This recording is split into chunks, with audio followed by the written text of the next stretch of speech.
अगर आपके मन में है कि किसी की बंदिश है तो वो बंदिश भी इंशाअल्लाह खत्म हो जाएगी। अब आपको करना क्या है, आप ध्यान से सुने और अगर आपके पास वक्त है तो ही ये वीडियो देखें। अगर आपके पास वक्त नहीं है तो अपना वक्त खराब ना करें, आप इस वीडियो को स्किप करके आगे बढ़ जाएं। अब आते हैं हम अमल की तरफ।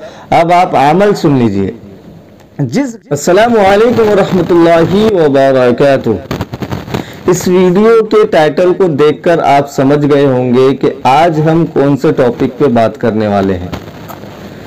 ये वीडियो उन माँ बाप के लिए है जिनकी औलाद के रिश्ते नहीं होते, चाहे लड़का हो चाहे लड़की हो।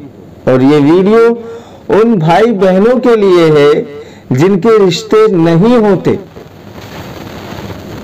वो चाहते तो हैं हमारा रिश्ता हो जाए, लेकिन उनका रिश्ता होता नहीं है। तो ये वीडियो को पूरा देखें तो इंशाअल्लाह आपको बहुत फायदा होगा। और इस वीडियो को ज्यादा से ज्यादा शेयर करें ताकि लोगों का भी फायदा हो और अल्लाह ताला उनके सदके तुफैल हमारा भी काम करा दे। तो होता क्या है कि एक तो रिश्ते आते नहीं है, पहली चीज।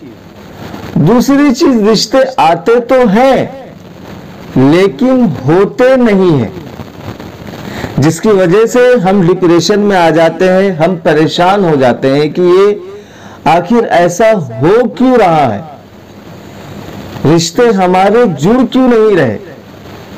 क्या हमारी किसी ने बंदिश कर दी है? क्या हमारे ऊपर किसी का जादू है, या किसी ने ऐसा कुछ करवा रखा है जिसकी वजह से हमारे यहाँ रिश्ते होते नहीं हैं। हाँ बोल के जाते हैं लेकिन पता नहीं क्या होता है, फिर वो नहीं बोल देते हैं। फिर हमारे दिमाग में उल्टे सीधे फतूर आना शुरू हो जाते हैं और फिर हम लोगों के पास जाते हैं, किसी बाबा के पास गए, किसी पीर के पास गए, तो कुछ लोग हमें ऐसे मिल जाते हैं जो कहते हैं कि बंदिश है, लेकिन बंदिश होता नहीं है। होता भी है, बंदिश भी होती है और जादू भी होता है, टोना भी होता है, इसका इनकार नहीं है।